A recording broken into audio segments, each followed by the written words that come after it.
Hello bachcho, let's see this question. So the question over here says, continuity of germplasm theory was given by option A, De Vries, option B, Weizmann, option C, Darwin and option D, Lamarck. So question में पूछ रहे हैं कि जो हमारी theory of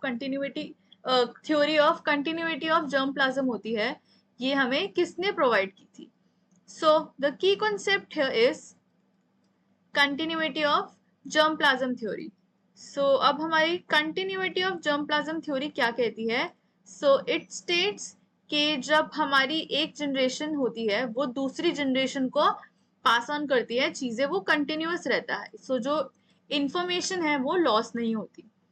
So यहाँ पे जो हमारी जर्म सेल्स होती हैं, ओल्ड जर्म सेल्स, जब ये बनती हैं तो ये क्या करती हैं, ये हमारी न्यू जर्म सेल्स को बनाने में हेल्प करती हैं, ये उनको बनाती हैं एंड देन ये जो हमारा जेनेटिक इंफॉर्मेशन होता है उसको पास ऑन कर देती हैं. एंड ये जो हमारा जेनेटिक इंफॉर्मेशन होता है ये अनचेंज्ड पास ऑन होता है. सो इसमें कोई चेंजेस करके पास ऑन नहीं करती हैं, वो कोई भी ट्रेट्स चेंज नहीं होते हैं, ये ट्रेट्स एज इट इज ही पास ऑन हो जाते हैं.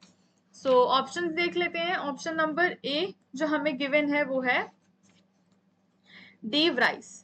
सो डी व्राइस जो थे उन्होंने क्या किया था, डी व्राइस ने हमें म्यूटेशन थ्योरी जो थी वो प्रपोज करके दी थी.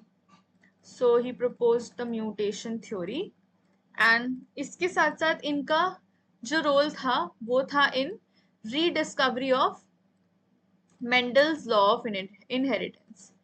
सो इन्होंने उसको रीडिस्कवर करा था. सो ऑप्शन नंबर बी देख लेते हैं, विच इज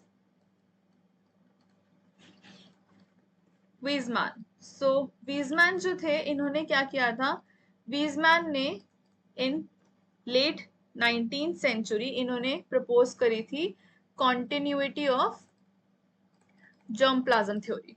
सो इन्होंने ये थ्योरी प्रपोज की थी एंड ये इन्होंने प्रपोज करी थी in late 19th century. So different options देख लेते हैं जो गिवन है हमें. और ऑप्शन नंबर सी जो हमें गिवन है वो है डार्विन. सो डार्विन ने क्या किया था, डार्विन ने हमें एक थ्योरी प्रोवाइड की थी जिसको हम बोलते हैं theory of evolution by natural selection. So इन्होंने नेचुरल सिलेक्शन की हेल्प से जो था हमारा ये इवोल्यूशन को डिस्क्राइब किया था, थ्योरी प्रोवाइड की थी एंड इनका कंटिन्यूटी ऑफ जर्मप्लाज्म थ्योरी में कोई रोल नहीं था. ऑप्शन नंबर डी देख लेते हैं, विच इज लमार्क.